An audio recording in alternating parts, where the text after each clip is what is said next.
All right, it's time for another episode of Aim for Excellence, where we are breaking down strategic, operational, and career-related best practices with RevOps leaders that we admire. I'm James, co-founder of AccountAim. We're the modern data stack built specifically to take RevOps teams from being reactive firefighters to proactive strategic partners. I'm super excited to be joined by Oliver Yu today. Thanks for joining me, Oliver. Absolutely. Thanks for having me. Not only is Oliver a great guest to have because he's risen through the ranks to become VP of RevOps and then more recently to Chief Growth Officer, Oliver is also an instrumental advisor to AccountAim, so it's great to have him on. Oliver, before I steal your thunder, do you want to share your background in a bit more detail for folks? Yeah, absolutely. I come from sort of a generalist background. I started my career in consulting, working across industries and across functional areas, but I really cut my teeth within the tech industry, working in strategy and operations. And so I started in strategy operations at Groupon, actually, after I went to business school. And after that, made the transition over into revenue operations, working for a PE-backed company called Fusion Risk Management. And spent the better part of 4 years there building out my revenue operations team and really getting to experience the day in and day out of revenue operations there. That's great, and it's maybe no surprise then that you were able to kind of rise to the C-suite and to the VP level because of your strategic background. Like we talk so often about the value of RevOps moving from tactical to strategic. So excited to dig in on that. Excited to dig into your experience with the PE-backed company. Before we go deep, quick high-level question: how do you define RevOps personally? I feel like everyone's got a different definition. I think about it two different ways. The first way that's kind of more standard is the people, processes, and technology that are needed to run an efficient and effective revenue organization. And I think that's generally all encompassing for what revenue operations does. But I have another definition that I use sometimes, and that's the team that's able to turn strategy into reality for a revenue team.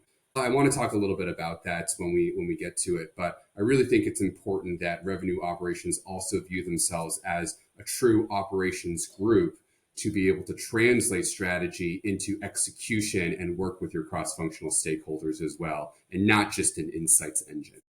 Yeah, that's great. Such a connective role, and the challenges you have to do kind of everything across the spectrum, but looking forward to getting into that in more detail. So you started in kind of like strategy and ops more generally, went to business school. What kind of intrigued you about RevOps? What got you into it in the first place?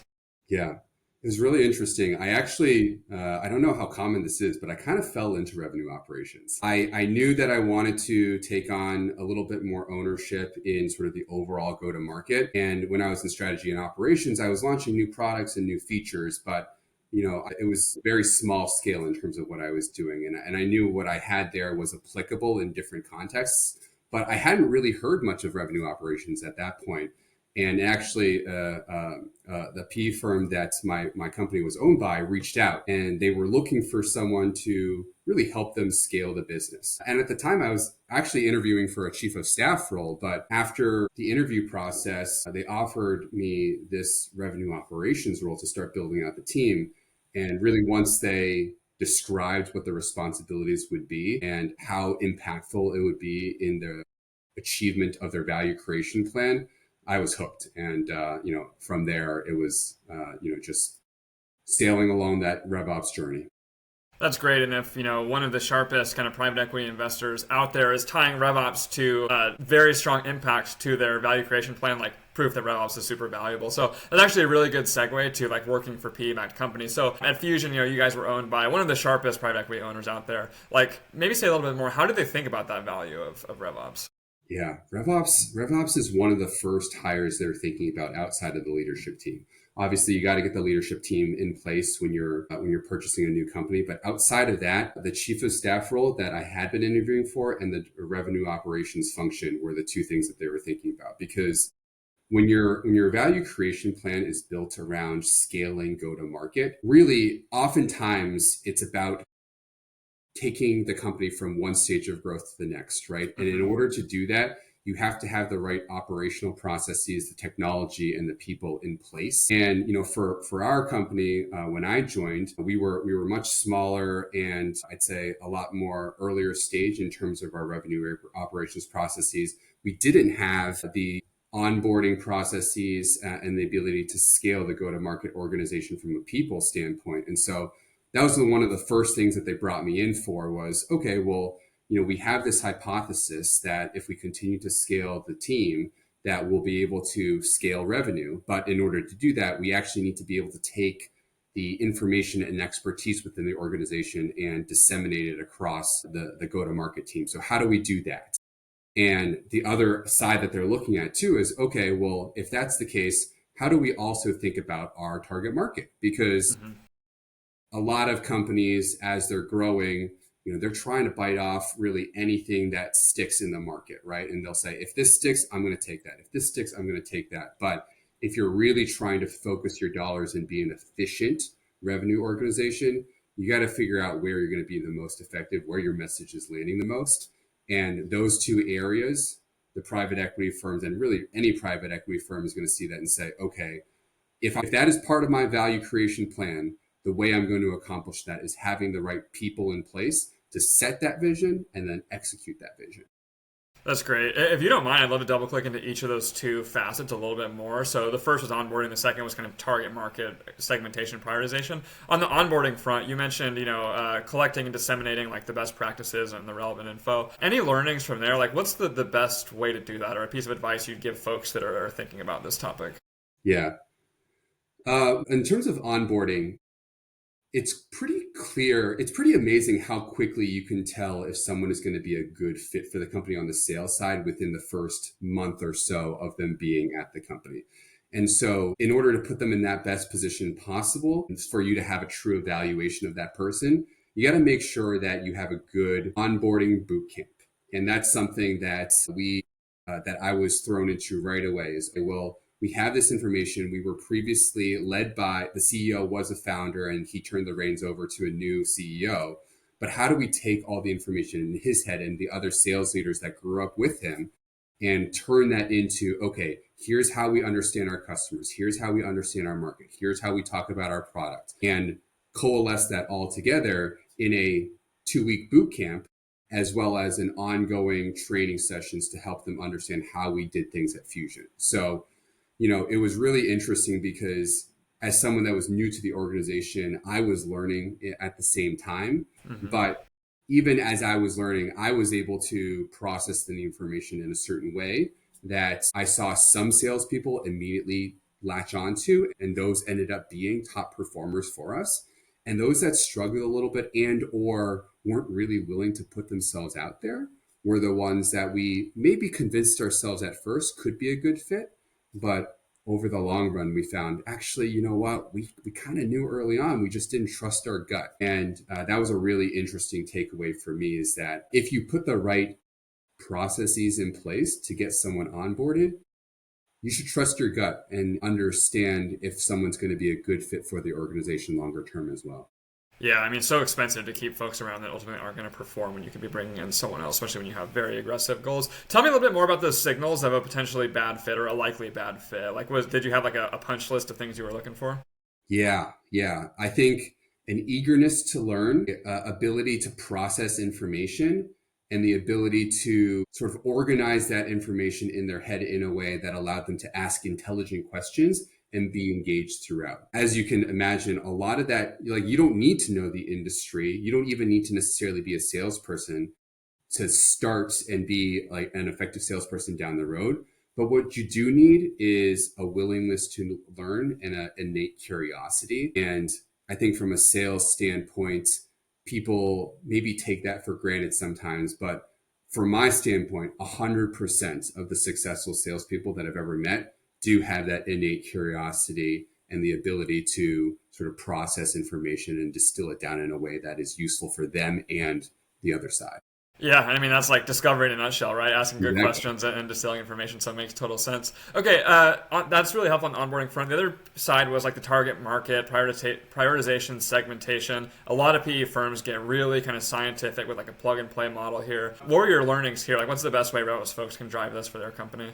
Yeah. The first big learning is that if you don't do this, almost certainly you're going to be spread too thin. And that's really not a good strategy for a business. And as we were analyzing our own performance against the overall market, we were looking at several different factors because there was an approach that the PE firm had in terms of how they would typically go about it. And so we took that approach, but we kind of made it our own, right? And we said, okay, what are the factors that make the most sense for us, right? And we determined that the industry that the account was in was actually relevant for us. How big of a company it was from a dollar standpoint, revenue standpoint, how big of a company from an employee standpoint, what technology stack were they using, and did they have people in the persona that we cared about, right? And we tested probably 20 to 30 different variables outside of that as well, because going into it, our hypothesis was like, why not test all these things? And what we found after doing the analysis was, hey, do some other variables have impact on our ability to predict whether or not an account is, an A account, a B account, a C account, or a D account? Sure. But really, in the end, if we want this to be impactful for people to really understand what is the key driver behind our target market, we got to simplify it down as much as possible. And so that's how we got down from initially maybe 25 or 30 down to like maybe 10 or 15 that we thought could be good, down to the ultimate 5 that we used. And then ultimately we needed to roll that out in terms of all of our reporting and metrics. And that was another big learning, is that you can segment your market in a way that uses this information, but until you really make it part of your operational processes and reporting around win-loss, pipeline, revenue, churn, upsell, if you don't look at all of those different metrics broken out by your market segmentation, then you're doing yourself a disservice, because you're not truly understanding what's working and not. That's great. How did you measure all of those different factors? Like, I know some folks look at just win rates. Was that kind of the standard for you guys, or did you take any different approaches there? I think win rate is a critical one, and so that's obviously a standard one to look at. Long-term value, lifetime value is another key one to look at, because what we didn't want were accounts that we were winning that would churn over another couple of years, or to even overweight the ones that were a little smaller, right? Because maybe we had a higher win rate in sort of these smaller, accounts, but if strategically that's not where we wanted to play, then we didn't want to overweight that too. So by looking at win rate, we could take into account where we were winning, and understand why we were winning, but also looking at lifetime value that skewed it towards sort of the bigger accounts that we wanted to be playing in as well. Yeah, such a great metric for RevOps, because it does cover win rate, it covers like size through ASP, and it covers churn in terms of that lifetime. So it's really great. Really insightful. Last question on this kind of target market work is around guiding reps like day to day. So I've seen some teams fall over. They go through this painstaking work to get to, an A, B, C, D account tiering system. And then they still kind of assign out like all the accounts in the world, and reps are still working bad accounts. And it was kind of like a waste of time. How did you guys get the discipline there to make sure reps were actually focused on those top accounts? Yeah, it's tough. When we designed the accounts and the territories for the reps, we went through, okay, here's how we defined your market. Here are the accounts in there, and here are, the key statistics associated with each one of them, right? And inevitably, when you're thinking about, constructing territories, you have reps pushing back saying, hey, this account doesn't make sense. Account doesn't make sense. But ultimately, what we wanted to be able to show, right, was to say, okay, well, that's fine. There are, for some reps, maybe there were 100 accounts. For other reps, there were maybe 500 accounts in their territory. And you can push back on a few of these, but let's take a look at how much activity has actually been occurring for each one of these accounts, so that we can truly understand if there is opportunity for you to continue prospecting and actively being in there, right? Because if you're a rep and you're telling me I don't have enough territory to be able to hit my quota, which every rep will say at some point or another, the first thing I'm going to look at is say, okay, let's take a look. If you're telling me you don't have enough to go after, but we've only touched 10% of the accounts, that shows me that there's a lot of opportunity right now for us to go for the remaining 90%. And maybe some of them aren't good for whatever reason, but there's still so much opportunity there to continue to expand. If you've gotten to the point where you've touched 100% and you're touching them relatively frequently, then that's a different conversation. And that means that maybe we do need to be thinking about designing territories differently in the future. But truly, that piece of information, which honestly wasn't the easiest piece of information to get either. And so we kind of struggled a little bit with that in our CRM. With that, information, you can make a much better determination as to whether or not you're actually getting traction and you're actually able to get the production you need out of the territories.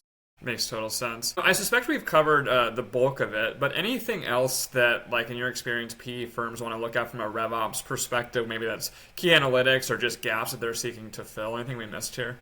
Yeah, I didn't talk about as much on the CRM side, and I think it's important to call out that one of the first things they also look at is your CRM organized and used in a way that's going to be conducive to future reporting and future insights. We luckily at Fusion had a really well designed CRM thanks to how our co-founders had structured it before I joined and before the PE firm bought them. But if that weren't the case, one of the first plays that this PE firm would have used was what they would essentially call like an initiative to pull out the existing CRM and take a new CRM instance and put it in place, put in all the previous information so that going forward, you would be capturing the right information. And that's painful, right? Like you can imagine the later stage you are, the more painful that is. But it's viewed as a necessary first step in order for all the subsequent value creation initiatives to be successful. Yeah, I will say I'm shocked to hear you say that the founder-led CRM was in great shape. You're probably the first or second person I've ever heard say that. So testament to those founders.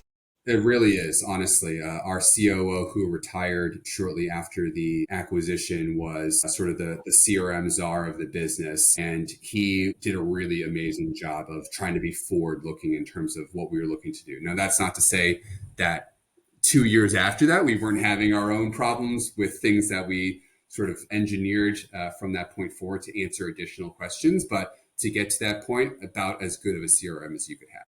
That's great. We could probably talk for an hour about it, and I don't think anyone wants us to. But what's like the 30-second summary on what that CRM should look like, or what that PE firm is kind of looking for us to check the box to be like, this is a good CRM to build up? Yeah, a few things. Number one, making sure that the key metrics that you need to be able to report on around win rates, pipeline coverage, pipeline growth, deal progress, stage duration, average sale price, like if you can measure those things accurately and consistently across opportunities, then you have a CRM instance that's probably going to be better than 90% of what most founders will have within their CRM instance. The one thing that is critical through all of that is the ability to take snapshots of your data too, because we were taking weekly snapshots of our pipeline, but in Salesforce, our CRM, you can only have a certain amount of fields that you use in every snapshot. And, changing from that weekly snapshot too is kind of challenging and already limits you in terms of the kind of insights that you can have. And so, that's one of the things that we were lucky enough to have set up to start, but realized, soon after that, okay, well, we probably need to get this a little bit more granular. Yeah, that's great. And shameless plug for AccountAim there too. Snapshotting is a big reason we started the business because we think it's tough to do well. And I think it's part of the reason that you joined us as an advisor because you agreed. So that's super interesting. Thanks for all of that detail on kind of working with PE-backed company. I want to move a little bit towards like building a team and team management. And I'll repeat myself here and say like so many companies are hesitant to hire another RevOps person because, hey, I could hire a salesperson instead, and that's revenue generating. But you worked under a PE-owned company who, like, of any business should be the most focused about, like, every dollar of spend because they really lever these businesses up with debt. But you grew the team to, I think, 6 at Fusion. So clearly, like, they understood the value of RevOps. Like, from you as the leader of the function, like, how did you think about team growth? Like, what was your mental model for, like, when should we add headcount and, like, how and where to put those folks? Yeah.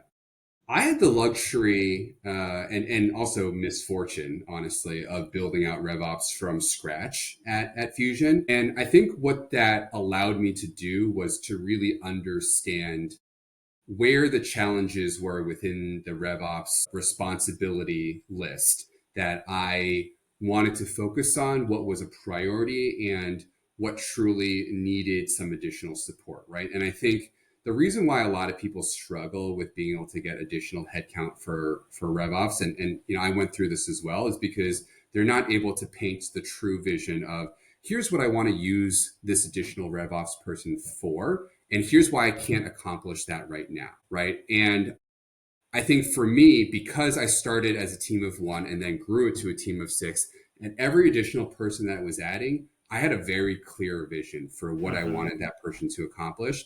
And I could say on top of it, because I don't have this person right now, here are the things that are going to drop off in terms of what I'm able to accomplish. I was already running hot, right? And the business knew I was running hot in terms of my bandwidth.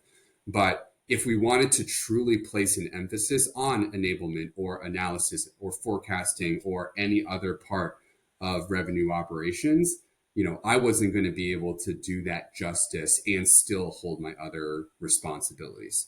So I think it's really important for you to, as you're thinking about RevOps, don't think about, okay, well, I just need someone to own marketing operations. I need someone to own sales operations. I need someone to own enablement or analysis and reporting and all of that. Like, that's one way to think about the responsibilities.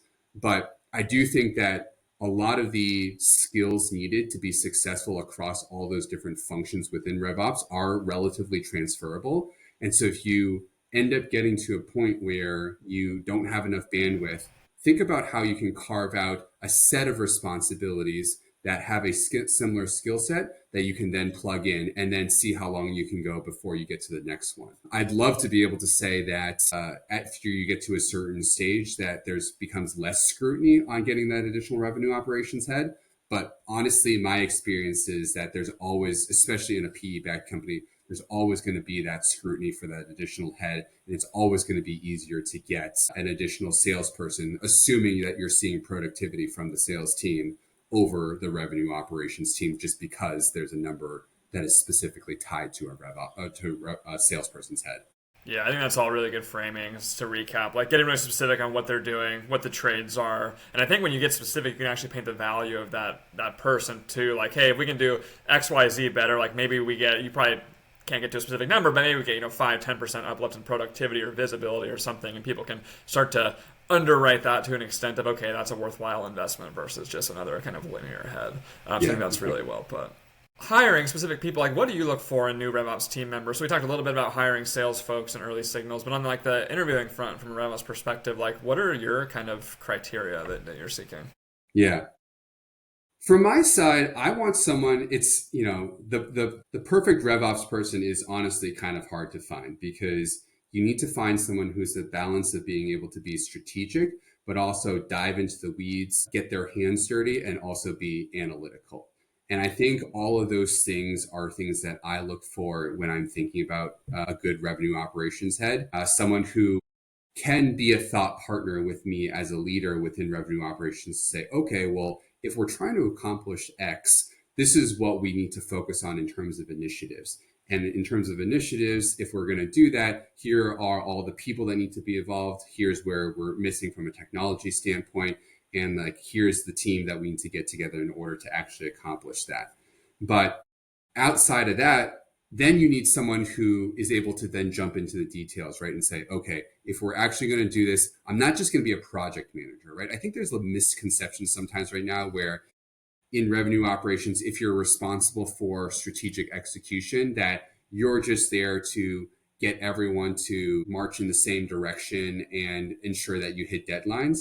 But you need to not only make sure that we're marching in the same direction, hitting deadlines, but also say, hey, have we thought about this? It feels like we need to be considering this a little bit more because here are the implications of what we're talking about. So all of that is something that I'm looking for. And I think the ability to learn and be inquisitive and be curious, just like on the sales side, is really important on the revenue operations side because if you are tied to doing things a certain way in revenue operations, that's helpful in terms of maybe bringing some best practices. But what we found, even working with the PE firm, is that even though they had all these best practices that were going to be helpful, it wasn't until we decided, here's what's actually going to work for us because we understand our business, that we were able to actually get the most value out of those best practices. Yeah, really helpful. We're almost at time here, Oliver, sadly. Last topic I wanted to cover with you real quick is just kind of getting a seat at the table. So we mentioned in the beginning of this recording that, you've had the good fortune, well-deserved, of advancing in your career up to the VP level and now Chief Growth Officer. First of all, like, what do you attribute to this from your own kind of personal success? I think that from my standpoint, my consulting experience really helped because I was client facing and consulting. And one of the biggest things that I think one of the biggest challenges RevOps people have when they're transitioning into a CRO, chief growth officer role is that they don't have a number tied to them and they haven't necessarily been client facing. So what I was able to do is say, okay, well, number one, I have been client facing and I know how to manage externally. And not only that, I think the fact that I owned sales enablement and pipeline inspection as part of my role with Fusion in RevOps actually really allowed me to be successful too, right? Because even though I wasn't selling specifically, I knew what good looked like. I knew what a sales rep should be doing. And in jumping to this, leader of the revenue function, I was able to then bring a perspective on what actually good looks like and provide value in sales conversations too. And ultimately, if you can provide value in sales conversations and also in terms of how the strategy should be set for revenue, then I think that growth from revenue operations to head of revenue is a natural step to do. But you need to be able to take the skills that you've developed in RevOps and in other parts of your career and transition that to really what a good, effective revenue leader actually needs. Yeah, that makes a ton of sense. And how about maybe even like a step before that? I think what you just described, at least from my read of that, is like once you're kind of at the table, how do you have success? How do you be credible? How did you like get to a seat at the table with executives? Call it like maybe a little bit earlier in your career, maybe in the beginning of the days of Fusion. Like how did you gain trust and kind of prove yourself to get that shot? Yeah. Oh, that's a great question. And honestly, I would say like that, everyone has a superpower, right? And I think for me, my superpower is being able to develop strong relationships that are based on trust and also be like a good partner to others. And so I think for me, that was a really big part at getting a seat at the table is building those relationships, not just with my peers at the director and VP level, but also at that C-suite level. And so when I was working with the chief marketing officer or our COO or CFO, I was able to build trust with them because I was able to identify, okay, here are the problems that I'm seeing. And I'm not just being subjective about this. Here's what I'm seeing in the data around the challenges. Here's how I think we can solve it. And here's how I can help you accomplish that, right? You always hear this from leaders is don't bring me problems, bring me solutions. And while I think that's maybe a little bit short-sighted sometimes, I think in general is a pretty good rule to have as a middle management or upper middle management layer is leaders need to know what the problems are. But if you don't bring solutions with you to them, they're gonna hear that and they're gonna say, okay, well, great, like I don't really know what to do with that, and therefore I'm maybe gonna deprioritize it. But as the revenue operations leader, if I came to them with data, with solutions, and how I was going to help them as someone not even part of their team, that built up the trust. And pretty soon after that, I had a seat at the table to discuss sort of wide-ranging issues. That's great. Yeah, and I feel like, obviously better if these solutions are good ones, but sometimes they don't even have to be the right solutions. But just getting like the gears turning and starting the conversation is so helpful. Exactly. I think a really common thread based on your response and what I've heard from other folks who kind of have a similar background and seniority of you in terms of just like recapping that as, being proactive and finding issues, servicing them, having trustworthy data. So, you build trust generally and like the foundation is there. You can actually focus on the more strategic and then starting the conversation on the solution front. And like, that's the best way to actually insert yourself to the conversation because you're driving it. It's kind of like a hack. So great to see that there are like some patterns emerging. Last question here before we get into like our rapid fire finish. Anything else you'd say on the common pitfalls in RevOps as it relates to having a real impact? I know you made a comment at the beginning around being the ones taking strategy to actual execution, making it reality. Maybe that's relevant here.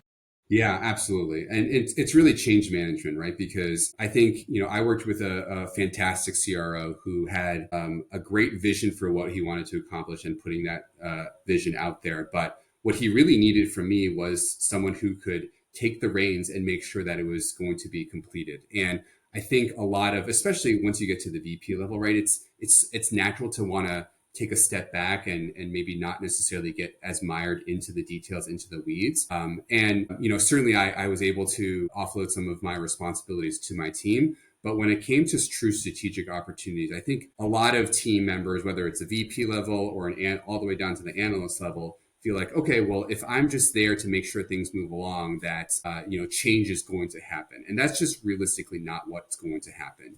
And I think revenue operations, one of the big pitfalls, is you kind of just assume that you're the project manager and that other people need to take responsibility for actually accomplishing what we wanted to do. Yes, other functions have responsibility in order to make something a reality, but I think revenue operations' role is truly to make sure that everyone feels supported enough and understands the prioritization so that in the end, while they're executing, you're the one that's holding it all together and making sure that they all know what they need to be doing and have the support that they need when they don't know what to do. Really well put. Great way to cap this. Final kind of section here is just rapid fire finish. First sentence, first few words that come to mind. What's the biggest myth about RevOps? I'd say that it's all just about number crunching and tech stack and CRM. If you're focusing on that, that's great. That's the first level impact that you can be making in RevOps, but try and take it a step beyond that, because impact and change management is just as important of a part as the insights themselves. If you could fix one challenge in RevOps, what would it be? You know what? I feel like it would be setting up the correct data infrastructure early on, right? It's never perfect, and it's never going to be perfect, but that's the one thing that makes everyone's life easier early on and as you continue to mature.